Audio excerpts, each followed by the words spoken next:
여러분, 안녕하세요.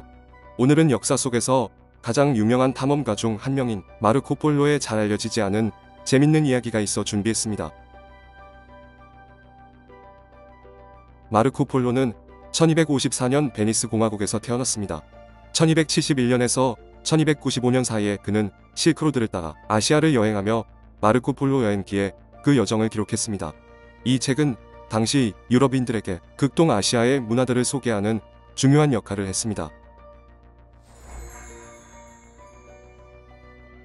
마르코 폴로의 아버지 니콜로와 작은아버지 마페오는 마르코 폴로가 태어나기 전부터 이미 무역과 탐험을 위해 아시아로 떠나 있었습니다. 그래서 마르코 폴로는 어린 시절 대부분을 아버지와 작은아버지 없이 보냈습니다.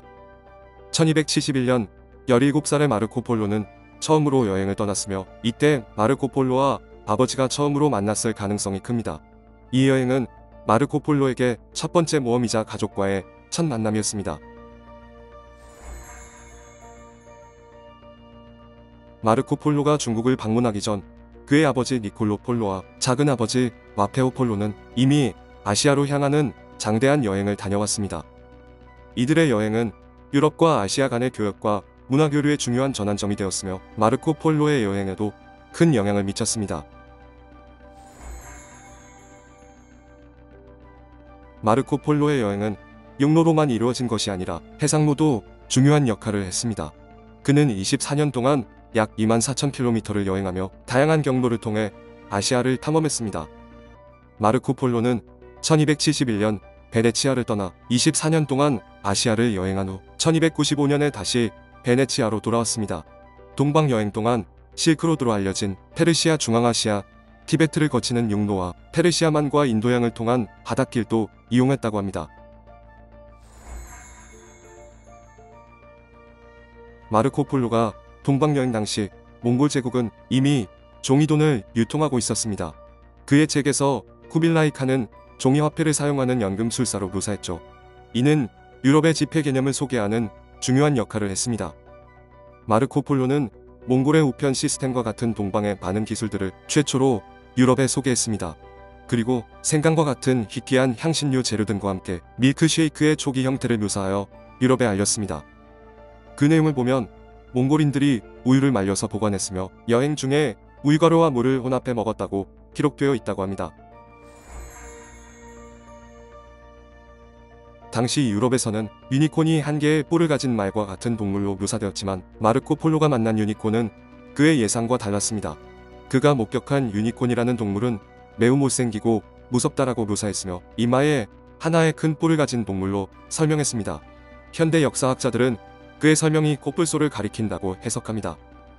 그 외에 차우차우, 사양노루, 야크와 같은 유럽에 알려지지 않은 다양한 동물들을 유럽에 소개하였으며 특히 야크의 부드러운 털을 수입하여 유럽에 전파했다고 합니다. 마르코 폴로는 그의 여행기에서 쿠빌라이 칸의 궁정에서 만난 다양한 인물들에 대해 상세히 묘사했습니다. 이들 중에는 마술사와 점성가도 포함되어 있었는데 이들에 대해 설명하면서 이들은 날씨를 조절할 수 있는 능력이 있다고 기록했습니다. 마르코 폴로는 쿠빌라이 칸의 궁정에서 상당한 시간을 보냈으며 칸의 특사로서 다양한 임무를 수행했습니다.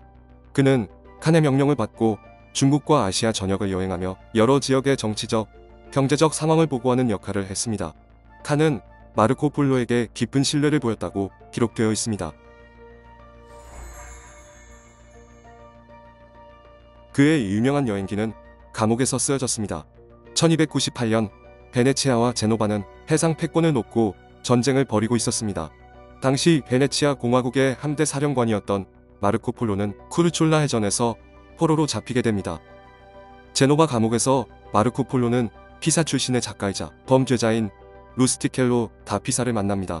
루스티켈로는 당시 중세 로맨스와 기사도를 기록한 작가로 그의 문학적 재능은 폴로의 경험을 기록하는데 큰 역할을 했습니다.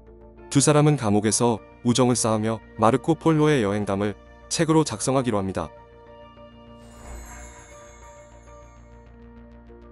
마르코 폴로는 1324년 1월 8일에 베네치아에서 사망했습니다. 당시 그의 나이는 69세였습니다. 베네치아의 산 로렌초 교회에 묻혔으며 그의 유해는 오늘날까지 그곳에 남아 있습니다.